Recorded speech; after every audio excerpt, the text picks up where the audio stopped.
அனைவருக்கும் வணக்கம். நவராத்திரி தினம் 3 இன்னைக்கு. கலியுக காவியம் ஆத்மாவின் சுயசரிதம் அப்படிங்கிற நூல்ல இருந்து 3 கலிவட்டங்கள்ல இருக்கக்கூடிய அணுக்களோட ஆற்றல், இயக்கம், தன்மை அதை பத்தி பார்த்துட்டு இருக்கோம். நவராத்திரி தினங்கள்ல தேவியர்களை வழிபட்டு எண்ணங்களுக்கு அழுத்தம் கொடுத்து சாத்வீக உணவு சாப்பிட்றதுனால இந்த 3 கலியுக வட்ட அணுக்கள்ல இருக்கக்கூடிய தீய அணுக்கள் அழிந்து நல்ல அணுக்கள் வெளிப்பட தொடங்கும் அப்படிங்கிற காரணத்தினால நவராத்திரி தினங்கள்ல இந்த தொடர் நம்ம பார்த்துக்கிட்டு இருக்கோம். நவராத்திரியோட முதல் 3 நாட்கள்ல ஆணவ அணுக்களை அழித்து அன்பெனும் நல்ல அணுக்களை பெருக்கிடு தாயே என பணிந்து உமையவளை வேண்டிட மக்களுக்கு அறிவுறுத்திடுங்கள் அப்படின்னு குறிப்பிட்டிருக்காங்க. பொதுவாக ஒரு தெய்வத்துக்கு ஒரு குறிப்பான உணவை படைச்சு அந்த உணவை நம்ம சாப்பிடணும் அப்படிங்கிற வழக்கம் இருக்கு. அதுக்கு பின்னாலேயும் ஒரு காரணம் இருக்கு.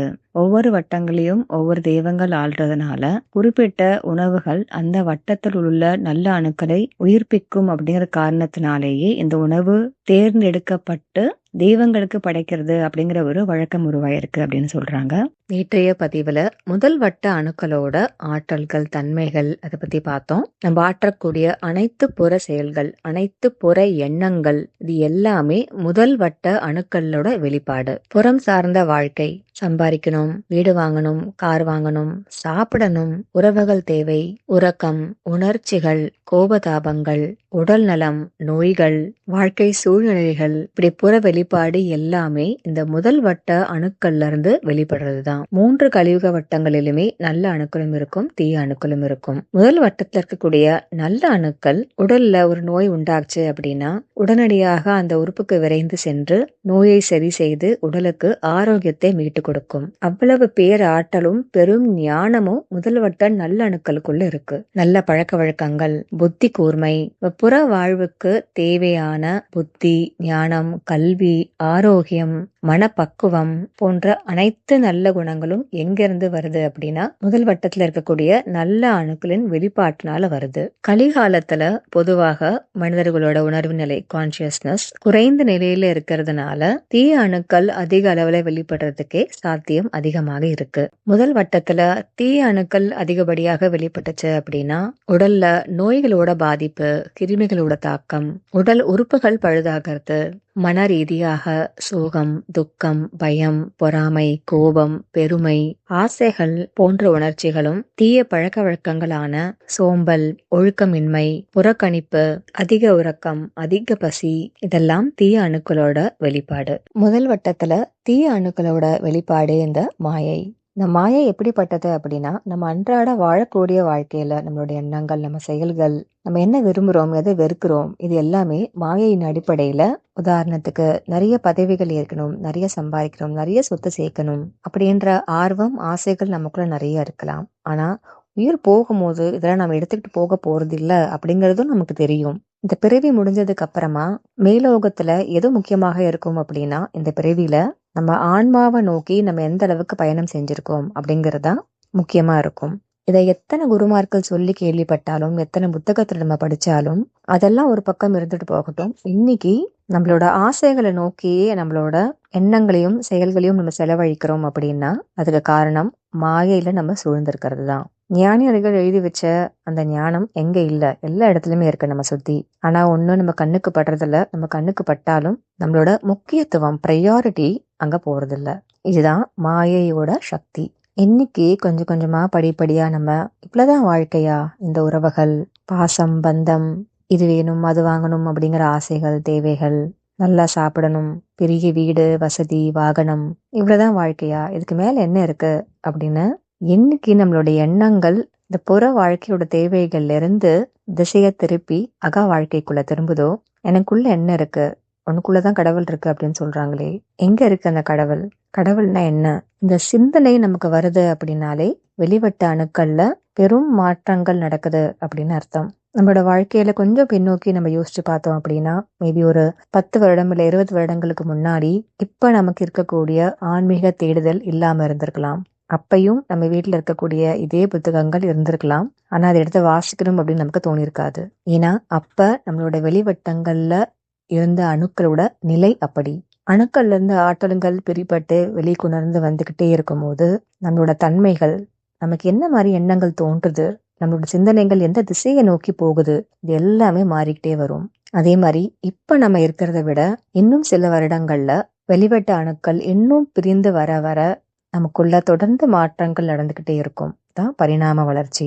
இந்த புத்தகத்துல ஒரு சுவாரஸ்யமான விஷயம் என்ன அப்படின்னா, இந்த புத்தகத்தை ஜெயந்தி அம்மாக சொல்லிட்டு இருக்கிறது வால்மீகி மகரிஷிகள். வால்மீகி மகரிஷிகளோட வரலாறு நம்ம எல்லாருமே கேள்விப்பட்டிருப்போம். ஒரு வழிப்பறி கொள்ளைக்காரராக இருந்தவர் மரான்னு ஜெபம் செய்ய ஆரம்பிச்சு வால்மீகி ராமாயணத்தை எழுதுற அளவுக்கு உயர்ந்தவர். இந்த புத்தகத்துல வால்மீகி மகரிஷிகள் சொல்றாரு, இந்த கடைசி வெளிவட்டத்துல தீய அணுக்கள் நிறைஞ்சி இருந்ததுனால ஒரு காலத்துல நான் ரொம்ப தீயவனாக இருந்தேன். ஆனா எப்படி என்னால இந்த வெளிவட்டத்துல இருக்க அணுக்கள்ல பிரிச்சு நல்ல அணுக்களை வெளிக்கொண்டு வர முடிஞ்சதோ அதே மாதிரி உங்க ஒவ்வொருத்தர்னாலும் முடியும் அப்படின்னு நமக்கு ஊக்கம் கொடுக்கறாரு வால்மீகி மகரிஷிகள். முதல் வட்ட அணுக்கள்ல நல்ல மாற்றங்கள் நம்ம கொண்டு வரணும் அப்படின்னா அதுக்கு நூல்ல மிக ஆழமாக வலியுறுத்தப்பட்டிருக்கிறது உணவின் மேல கவனம். நம்ம என்ன சாப்பிடுறோம் அப்படிங்கிறது நேரடியாக முதல் வட்ட அணுக்கள் மேல ஒரு தாக்கத்தை ஏற்படுத்தும். நம்ம சாப்பிட்டு முடிச்சதுக்கு அப்புறமா உணவு ஜீரணமாகினதுக்கு அப்புறமா சிறுகுடல்ல ஸ்மால் இன்டெஸ்டைன்ல சத்துக்கள் பிரிக்கப்பட்டு நியூட்ரியன்ஸ் பிரிக்கப்பட்டு சிறுகுடல்ல இருக்கக்கூடிய சிறிய இரத்த நாளங்கள் பிளட் வெசல்ஸ் மூலயமாக சத்துக்கள் இரத்த ஓட்டத்துக்கு அனுப்பப்படுது.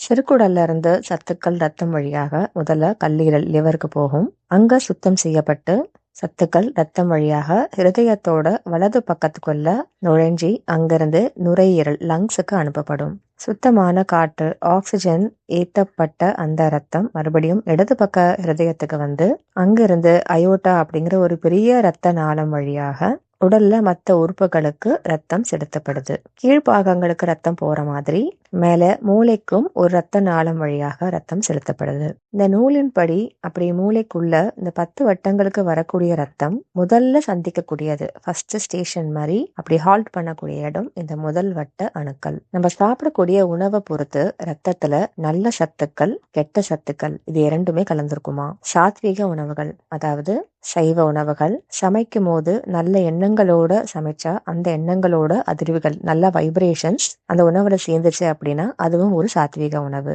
சைவ உணவே நம்ம சாப்பிட்றதாக இருந்தாலுமே கூட அதை சமைக்கிறவங்களோட எண்ணங்களுக்குள்ள சோகமோ பயமோ பொறாமையோ கோபமோ வெறுப்போ விரக்தியோ நிறைஞ்சிருந்தா அந்த அதிர்வுகளும் சாப்பாட்டுல தீய சத்துக்களாக கலக்குது. அதனால நம்ம இங்க புரிஞ்சுக்க வேண்டியது சாத்விக உணவுகள் அப்படின்னா எல்லா சைவ உணவுகளும் சாத்விக உணவுகள் ஆகிறது கிடையாது. உணவு எப்படி உருவாக்கப்படுது சமைச்சு எவ்வளவு நேரத்துக்கு அப்புறமா நம்ம அந்த உணவை சாப்பிடுறோம். ஏன்னா நேரம் ஆக ஆக உணவுல இருந்து பிராணன் உயிர் சக்தி வெளியில போய்கிட்டே இருக்கும். சமைக்காத உணவுப் பொருட்களும் சரி காய்கறிகளோ பழங்களோ ரொம்ப நாளைக்கு நம்ம வெளியிலே வச்சிருந்தாலும் அழுகி போயிடுது. ஏன் அழுகுது அப்படின்னா அந்த பொருள்ல இருந்து பிராணன் உயிர் சக்தி முழுமையாக வெளியில போயிடுச்சுன்னு அர்த்தம். இப்படி அழுகி போன ஊசி போன உணவுகள்ல சாத்வீக தன்மை இருக்காது. அதனாலதான் நல்ல உணவுகள் அப்படின்னு சொல்லும் போது ஃப்ரெஷ் ஃப்ரூட்ஸ் அண்ட் வெஜிடபிள்ஸ் அப்படின்னு சொல்லுவாங்க. பொதுவா இந்த ஃப்ரெஷ் அப்படிங்கிற வார்த்தைக்கு ஏன் அவ்வளவு முக்கியத்துவம் கொடுக்கப்படுது அப்படின்னா அறுவடை செய்யப்பட்ட எந்த ஒரு உணவுப் பொருளும் சில காலத்துக்கு தான் அதோட சாத்வீக தன்மையோட இருக்கும். சமைக்கிறவங்க மேலேயும் நம்ம எல்லா படியும் போட முடியாது. நல்ல எண்ணங்களோட சமைச்சிருந்தாலும் எந்த எண்ணங்களோட நம்ம சாப்பிடுறோம் அந்த உணவை விரும்பி சாப்பிடுறோமா சாப்பிடும் போது நம்ம உடலுக்குள்ள என்ன அதிர்வலைகள் இருக்கு அதாவது எந்த ஃப்ரீக்வன்சி ஆஃப் வைப்ரேஷனோட நம்ம சாப்பிட்டுக்கிட்டு இருக்கோம். இப்படி பல அம்சங்கள் ஒரு உணவை சாத்விக உணவா ராஜசிக உணவா தாமசிக உணவா அப்படிங்கறத நிர்ணயம் பண்ணுது. இன்னும் விரிவாக இதை பத்தி சேனல்ல உணவு தொடர்ல முதல் வீடியோல பார்க்கலாம். நம்மளால கண்ணால பார்க்க முடியல அப்படின்னாலும் அறிவியல் ஆராய்ச்சியால கண்டுபிடிக்க முடியல அப்படின்னாலும் உணவுல தீய சத்துக்கள் நல்ல சத்துக்கள் அப்படின்னு இது ரெண்டுமே அமைஞ்சிருக்கும். இப்படி ரத்தம் வழியாக இந்த 2 விதமான சத்துக்களும் மூளைக்குள்ள வரும்போது இந்த முதல் வட்ட அணுக்களால எளிமையாக புரிஞ்சுக்க முடியுமா இப்ப ரத்தத்துல வர்றது நல்ல சத்தா இல்லைன்னா தீய சத்தா அப்படின்ட்டு. எந்த உணவை சாப்பிடணும் எப்படி சாப்பிடணும் அப்படிங்கிறதுக்காக நிறைய டிப்ஸ் இந்த புத்தகத்துல கொடுத்துருக்காங்க. ஒரு சிலதை நம்ம பார்த்துட்டு வரலாம். இங்க அந்த காலத்துல பெரும்பான்மையாக வாழை இலையில தான் சாப்பிடுவாங்களாம். வாழை இலையில உணவு பரிமாறி நம்ம சாப்பிடும் போது உணவுல தீய சத்துக்கள் கலந்துருந்துச்சுன்னா அதை பிரித்து தான் உறிஞ்சுக்குமா வாழை இலை. நம்ம உடலுக்குள்ள போகிறது நல்ல உணவுப் பொருட்கள் மட்டும்தான் உள்ள போகுமா. இன்னைக்கு பிராக்டிக்கலா எல்லாராலையும் எல்லா நேரத்திலையும் வாழை இலையில சாப்பிட முடியாதுதான். இருந்தாலும் இதுக்குரிய சாத்தியம் இருந்தா நம்ம அதை பயன்படுத்திக்கலாம். கலிகாலத்துல நிறைய உணவுப் பொருட்கள்ல தீய சத்துக்கள் நிறைஞ்சிருக்கும். நம்மளால அதை கண்டுபிடிக்கவே முடியாது. சாத்விகமான காய்கறிகள் பழங்கள் அப்படின்னு நம்ம நம்பி சாப்பிட்றதுல கூட ரசாயன பொருட்கள் கலந்திருக்கலாம். அதுக்கு நூல்ல கொடுக்கப்பட்டிருக்க ஒரு ரொம்ப நல்ல டிப். கட்டாயமாக எல்லாரும் அதை பின்பற்றணும். வீட்ல யாரு சமைக்கிறாங்களோ, அவங்க சமைக்கும்போது, அவங்க சமைக்கிற உணவ யாரெல்லாம் சாப்பிடுறாங்களோ, அவங்களுக்குள்ள நல்ல அணுக்களுக்கே இந்த உணவு போய் சேரணும் அப்படின்ற எண்ணத்தோடு சமைங்க அப்படின்னு சொல்றாங்க. இவை உண்ணும் அனைவருக்கும் நல்ல அணுக்களின் ஆற்றலுக்கே செல்ல வேண்டும் அப்படிங்கிறத மனப்பாடம் பண்ணிட்டு சமைக்கும்போது ஒரு மந்திரம் மாதிரி ஜெபிச்சுட்டே இருக்கலாம். அஃப்கோர்ஸ் அதோட அர்த்தம் புரிஞ்சு உணர்வு பூர்வமாக. பல மாதங்களுக்கு முன்னாடி இந்த நூலை நான் வாசிக்க ஆரம்பிக்கும் போது இதை ஒரு பேப்பர்ல எழுதி நான் சமைக்கிற இடத்துல இருந்து எதிரில் இருக்க அந்த செவத்துல ஒட்டி வச்சிருந்தேன். சமைக்கும் போதெல்லாம் கண்கள் அட்லீஸ்ட் இந்த வார்த்தைகளை பார்த்துக்கிட்டே இருந்தா அதனுடைய ஆழமான அர்த்தம் நம்ம எண்ணங்களுக்குள்ளேயும் இதன் மூலியமாக உணவுக்குள்ளேயும் போய் சேரும் அப்படிங்கிறதுக்காக. இப்ப நான் சமைக்கும் போதும், காய்கறி நறுக்கும் போதும், உணவு பரிமாறும் போதும் பை டிஃபால்ட் ஆழ் மனசு ஒரு ப்ரோக்ராம் பண்ணி விட்ட மாதிரி இவை ஒன்றும் அனைவருக்கும் நல்ல அணுக்களின் ஆற்றலுக்கே செல்ல வேண்டும் அப்படிங்கிறது என் மனமே ஆட்டோமேட்டிக்கா சொல்ல ஆரம்பிச்சிடுச்சு. அதனால எதை வேணா சாப்பிடலாம், சாப்பிட்டுட்டு இதை சொன்னா போதும் அப்படிங்கிறது கிடையாது. நம்ம சாப்பிட்ற உணவுல தீய சத்துக்கள் இருந்தாலும் ஓரளவுக்கு அது இந்த எண்ணம் தீயவற்றில இருந்து நம்மள காப்பாத்தும் அப்படிங்கிற ஒரு நம்பிக்கை. இதை சமைக்கும் போது மட்டும்தான் நம்ம சொல்லணும் அப்படிங்கிறது கிடையாது. இப்போ காய் கடையில் போய் நம்ம காய் வாங்குறோம், அப்பயுமே நம்ம காய் எடுக்கிறோம் இல்லையா, அப்ப கூட நம்ம இந்த எண்ணத்தோடய எடுக்கலாம். இந்த காயை சாப்பிட போறவங்க அவங்களோட மூளையில நல்ல அணுக்களுக்கு இந்த சத்துக்கள் போய் சேரணும் அப்படின்னு. குழந்தைங்களுக்கு ஸ்கூல் லஞ்ச் பாக்ஸ் பேக் பண்ணி கொடுக்கும் போதும் அவங்க லஞ்ச் பாக்ஸ் ஓபன் பண்ண உடனே அவங்க படிக்கிற மாதிரி பேப்பர்ல ஒரு சின்ன நோட் எழுதி வச்சிருப்பேன். இதை உண்ணும் போது நல்ல அணுக்களோட ஆற்றலுக்கே இந்த உணவு போய் சேரணும் அப்படின்னு. இத்தனை மாசம் இதை செஞ்சதுனால நான் உணர்ந்தது என்ன அப்படின்னா, இதை செய்யும் போது நமக்குள்ளேயே ஒரு நம்பிக்கை கூடுது. நம்ம சாப்பிட்றது நல்ல அணுக்களுக்கு போய் சேருது அப்படின்னு. நம்மளோட ஆழ்மன நம்பிக்கைகளையும் நம்மளோட எண்ணங்களாகவும் நம்மளோட அதிர்வளைவுகளாகவும் வெளிப்படுது இல்லையா. அதனால இந்த ஒரு வரியில பல நல்ல மாற்றங்களே கொண்டு வரக்கூடிய சக்தி இருக்கு. நீங்க விவசாயம் பண்றவங்களாக இருந்தா, இல்ல காய்கறி பழ தோட்டம் வச்சிருக்கிறவங்களாக இருந்தா, உணவுப் பொருட்கள் வியாபாரம் செய்யக்கூடிய கடை வச்சிருக்கிறவங்களாக இருந்தாலுமே கூட, அறுவடை செய்யும் போதும் காய்பழங்களை பறிக்கும் போதும் வியாபாரத்துக்காக உணவுப் பொருட்களை வாங்கும் போதுமே கூட இந்த உணவுப் பொருட்கள்ல இருக்கக்கூடிய சத்துக்கள் அதை சாப்பிட்றவங்களோட நல்ல அணுக்களின் ஆற்றலுக்கே செல்ல வேண்டும் அப்படிங்கிற எண்ணத்தை ஆழமாக செலுத்த செலுத்த நம்ம வீட்டுக்கு நம்ம குடும்பத்துக்கு மட்டும் இல்லாம நம்மளை சுத்தி உள்ள சமுதாயத்துக்கு ஒரு பெரிய நன்மையை நம்ம பண்றோம். பொதுவாகவே உணவு சாப்பிடும்போது எதை சாப்பிட்டாலும் சரி, இந்த உணவுல இருக்கக்கூடிய சத்துக்கள் என் மூளையில இருக்கக்கூடிய நல்ல அணுக்களுக்கு உணவாக போகுது அப்படிங்கிற முழு நம்பிக்கையோட சாப்பிடுங்க. சில சமயங்கள்ல நம்ம சுவையா இருக்கு அப்படின்னு சில உணவுப் பொருட்கள்ல ஒரு குற்ற உணர்வோட கில்ட்டோட நம்ம சாப்பிடுறோம். சாப்பிடும் போது உணவை பத்தின இந்த மாதிரி எண்ணங்கள் தீய அணுக்களுக்கு உணவாக போகிறதுக்கு ஏதுவாக இருக்கலாம். அதனால நம்மளோட ஆழ் மனத்துல இருக்கக்கூடிய நம்பிக்கைகளை நம்ம மாற்ற முயற்சி செய்யணும். முடிந்த வரைக்கும் நம்ம சாத்விக உணவை சாப்பிட்றதுக்கு முயற்சி செய்யணும். பிளஸ் எதை சாப்பிட்டாலுமே அது நல்ல அணுக்களுக்கு சென்றடையுது அப்படிங்கிற நம்பிக்கையும் வளர்த்துக்கணும். தாமச உணவுகளை சாப்பிட்டு இந்த மாதிரி நம்பிக்கையான நான் வளர்த்துக்கிறேன் அப்படிங்கிற முரண்பாட்டுக்குள்ள நான் போயிடாம பாத்துக்கணும். சாப்பிடக்கூடிய உணவுப் பொருட்கள்ல அதிகமான வலியுறுத்தல் கொடுக்கப்பட்டிருக்கிறது மா, பலா, வாழை. ஒரு முக்கியமான குறிப்பு, இந்த பழங்களை தனித்து சாப்பிட்றதோட உணவோட சேர்த்து சாப்பிடுங்க அப்படின்னு சொல்றாங்க. ஏன் இந்த 3 கனிகளை மட்டும் வலியுறுத்துறாங்க அப்படின்னா, மா, பலா, வாழையில மட்டும்தான் மூளையில இருக்க அணுக்களுக்கு தேவையான முழு நல்ல சத்துக்களும் இருக்கு. மற்ற பழங்கள்லயும் சத்துக்கள் இருக்கு, ஆனா அவை உடல்ல உள்ள அணுக்களுக்கு தேவையான சத்துக்களே மற்ற பழங்கள்ல அதிகமாக இருக்கு. நம்ம உடல் இயக்கத்தையும் கட்டுப்படுத்துறது மூளையில இருக்கக்கூடிய இந்த வெளிவட்ட அணுக்கள் அப்படிங்கறதுனால மூளைக்கான நல்ல சத்துக்கள் உடைய உணவை நம்ம சாப்பிடும் போது நல்ல பயனை தரும். நீரிழிவு நோய், டயபெட்டிஸ் இருக்கிறவங்க நோய்க்கான அறிகுறி தோன்றின உடனே இந்த 3 கனிகளையும் உணவோடு சேர்த்து சாப்பிடும் போது வெளிவட்டத்துல நல்ல அணுக்களுக்கு உணவாக சென்று கணையத்தை, அதாவது பேங்க்ரியாஸை சீர் செய்யும் அப்படின்னு குறிப்பிட்டிருக்காங்க. கனிகளை தொடர்ந்து காய்கள், பின்னர் இலைகள், பின்னர் தண்டு, பின்னர் வேர், இந்த உணவுகளும் பலன் தரும். இந்த ஆர்டர்ல சொல்லியிருக்காங்க. ஆனா வேரிலிருந்து எடுக்கப்படும் உணவுகள் மூளையில உள்ள அணுக்களுக்கு பயன்படாது அப்படின்னு சொல்றாங்க.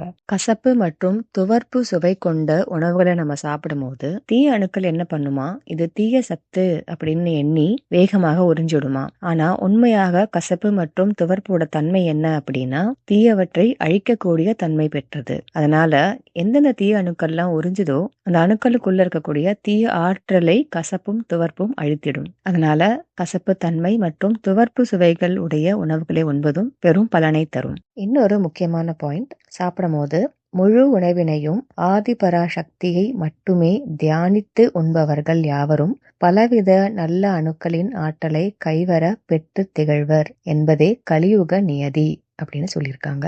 அதனால எந்த உணவாக இருந்தாலும், எப்படி சமைக்கப்பட்டாலும், அதுல எப்படிப்பட்ட கலப்படங்கள் இருந்தாலும், எந்த அளவுக்கு நம்ம உணர்வு நிலையில சரணாகதி அப்படிங்கிற நிலையிலிருந்து சாப்பிட்றோமோ அந்த அளவுக்கு நம்மள பாதிக்கக்கூடிய தீய சக்திகள்ல இருந்து நம்ம வெளியில வந்து இறைவன் அருளால நம்ம பாதுகாக்கப்படுறோம். இந்த தொடர்ல நம்ம பார்க்கக்கூடிய எல்லா தகவலும் ஆத்மாவின் சுயசரிதம் புத்தகத்துல எப்படி குறிப்பிட்டிருப்பாங்க அப்படின்னா, அகத்திய மகரிஷிகளும் மற்ற சப்த ரிஷிகளும் இந்த 3 பேரோட உள்வட்ட அணுக்களுக்குள்ள இருந்து எந்தெந்த வட்டத்துல அணுக்கள் எப்படி செயல்படுது, எத்தனை அணுக்கள் பிரிக்கப்பட வேண்டியதாக இருக்கு, எத்தனை அணுக்கள் உறங்கிடுச்சு, எந்த அளவுக்கு அணுக்களை பிரிக்கிறது கடினமாக இருக்கு இல்ல எளிதாக இருக்கு, மேலும் அணுக்கள் பிரிபடுறதுக்கு இவங்க என்னெல்லாம் செய்யணும் அப்படிங்கிற பாணியில தான் குறிப்பிட்டிருப்பாங்க. ஆனா நம்ம இந்த வீடியோஸ்ல பார்க்கும்போது அவங்க மூளைக்குள்ள என்ன நிகழ்ந்துகிட்டு இருக்கு அப்படிங்கிற குறிப்புகளுக்குள்ள நம்ம போகாம, பொதுவா இந்த வீடியோவை பார்க்குற மக்கள் நம்மளோட வாழ்க்கையில நம்ம என்னெல்லாம் செய்யலாம் அப்படிங்கிற பாணியில நம்ம பார்த்துட்டு இருக்கோம். அதனால புத்தகத்தை வாசிக்கும் போது இந்த டீட்டெயில்ஸோட சேர்த்து படிக்கும் போது ஒண்ணுமே சுவாரஸ்யமாக இருக்கும். மூளைக்குள்ள இருந்து ஒரு லைவ் டெலிகாஸ்ட் மாதிரி இது நடந்துகிட்டு இருக்கு, இது நடக்க போகுது, நாளைக்கு இப்படி இருக்கும் அப்படிங்கிறத நம்ம தொடர்ந்து படிச்சுக்கிட்டே இருக்கும் போது ஒன்றும் சுவாரஸ்யமாக இருக்கும். மற்றொன்று நமக்கு ஒவ்வொரு நிலையிலையும் ரொம்ப வியப்பாகவும் இருக்கும். எந்த மாதிரியான சுவாரஸ்யமான தகவல்கள் வீடியோஸ்ல மிஸ்ஸிங்காக தான் இருக்கும். ஏன்னா இந்த தொடரோட உள்நோக்கம் நவராத்திரி தினங்களை பயன்படுத்தி நம்ம உள்மூளைக்குள்ள நடக்கக்கூடிய இயக்கங்களை புரிஞ்சுக்கிட்டு இந்த அறிவை பயன்படுத்தி நம்ம எண்ணங்களை மாற்றத்தை கொண்டு வரணும் அப்படிங்கிறது மட்டும்தான். அதனாலதான் இது ஆத்மாவின் சுயசரிதம் புத்தக சுருக்கம் அப்படின்னு குறிப்பிடல. நாளையிலிருந்து நவராத்திரியோட 2வது 3 நாட்கள்ல 2வது வட்ட அணுக்களை பத்தி பார்க்கலாம். 2வது வட்ட அணுக்கள் கர்ம வினைகளை தாங்கி இருக்கக்கூடிய அணுக்கள்.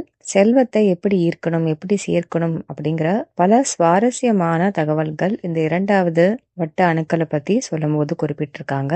செல்வம் நம்ம எல்லாருக்குமே ஒரு பொதுவான தேவை அப்படிங்கிறதுனால கண்டிப்பாக அடுத்த 3 நாட்கள் தொடர்ந்து வீடியோஸை பார்த்துட்டு வாங்க. தொடர்ந்து பயணிக்கலாம். இயற்கையை தேடி நம் பயணங்கள் அனைத்தும் இனிதாக அமைய வாழ்த்துக்கள். நன்றி, வணக்கம்.